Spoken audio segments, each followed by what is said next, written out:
You're listening to WZYE 95.9 FM. You are listening to WZYE 95.9 FM, the most influential name in Caribbean radio in the tri-state area. Broadcasting from East Orange, New Jersey, the most influential name in Caribbean radio, WZYE 95.9 FM. Number seven, Rondell Donowa with his song, We So Cold.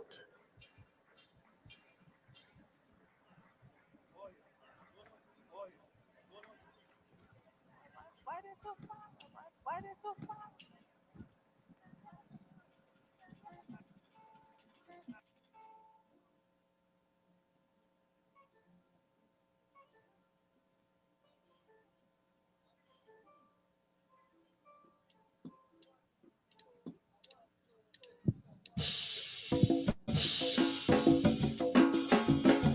Listen to that grandson. Listen to that grandson. Yeah.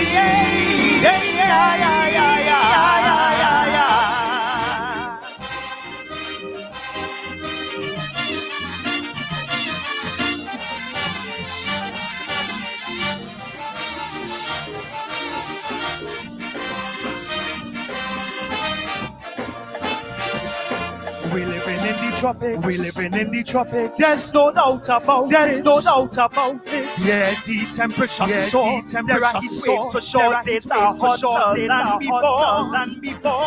Because of our geographics. High temperatures, we get it. From the burning sun, we just carry on. Life in the Caribbean. For a country that's so hot, the place so cold. That's where we live in one of the oldest regions in the world. Love like it disappear as a coldness now grips the air. It gets so cold in this part of the world. We so cold, we let go of the values we used to hold. That's why Trinbago, it gets so cold. We so cold, man pushing hate and talking it cold. My Trinidad and Tobago, you get so cold. The warmness of love that used to be now seems to be an enemy. In the fires of hope and prayer that and all it disappear. We living in the Caribbean for sure. The rays of the sun so golden and pure, but negativity is what we hold. Trinbago, girl, you get so cold.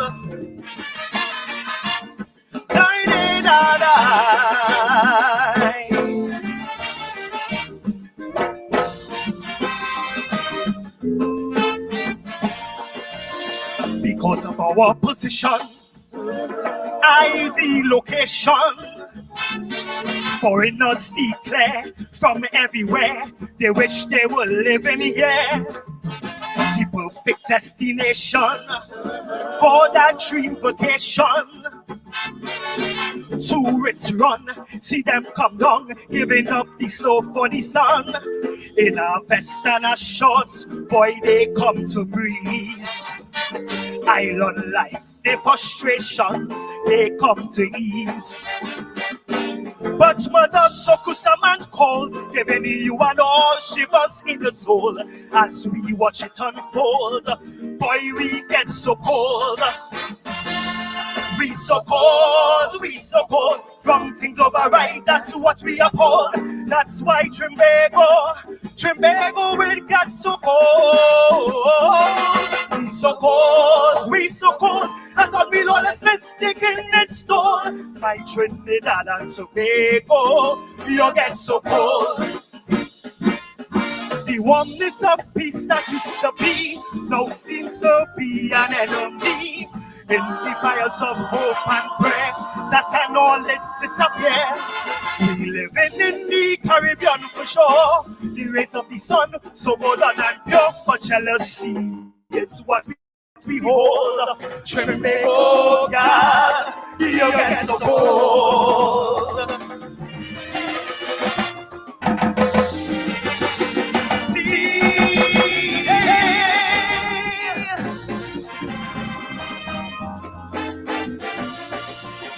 maybe it's global warming. You know the ice caps melting. It could be the cold air from over there, finding its way down here. No matter the day or the month, like we experience in cold fronts. You might still on the northern range. Climate change, perhaps that's why we acting strange. No longer people here suffering from heat stroke, saying the place hot as hell. Now that's just a joke. Good morning or good evening, just to say that people shivering, sharing our warmth we were told, so we getting more cold. We so cold, the youth get wild and out of control. That's why Trimbago, it gets so cold. We so cold, corruption still have we in our hole. My Trinidad and Tobago, you get so cold. See, honesty that used to be, now seems to be an enemy. In the fires of hope and prayer, that and all let disappear. We living in the Caribbean for sure. The rays of the sun, so golden and pure, but immorality is what we hold. Trimbago, girl, you get so cold.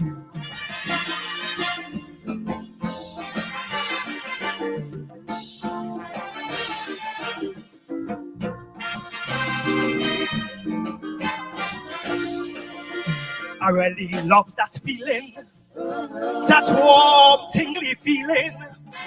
First thing in the morning when the sun hits your skin, a new day is dawning, a new vibes, a different something. Feel the temperature changing, see the coldness disappear, a breath of fresh air, smiling faces everywhere. Hey neighbor, let me help you out with that load. Thanks, come, girl, let me help you cross the road. Look, love, reappear as a warmness now grips the air, hand in hand. Oh yes, all across this land. From we soul, deep in we soul, together let's take back control. Let we return Trimbago to the days of old. Yes, the old. From we soul, deep in we soul, love must be the value we hold. Let's return Trimbago to the days of old. The warmness of love that used to be, let we see it shining brightly. In the fires of hope and prayer, let it echo through the air. We living in the Caribbean for sure. The rays of the sun so golden and pure. We want people let we shouting more. Return Trimbago, turn the days of gold. Thank you.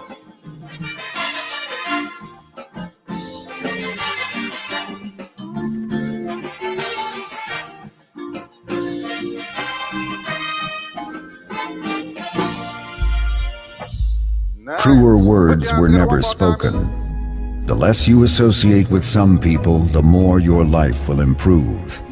Anytime you tolerate mediocrity in others, it increases your mediocrity. An important attribute in successful people is their impatience with negative thinking and negative acting people.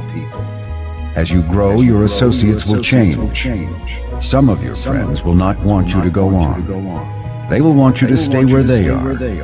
Friends that don't help you climb will want you to crawl. Your friends will stretch your vision or choke your dream. Those that don't increase you will eventually decrease you. Consider this. Never receive counsel from unproductive people. Never discuss your problems with someone incapable of contributing to the solution, because those who never succeed themselves are always first to tell you how. Not everyone has a right to speak into your life. You are certain to get the worst of the bargain when you exchange ideas with the wrong person. Don't follow anyone who's not going anywhere. With some people you spend an evening. With others, you invest it.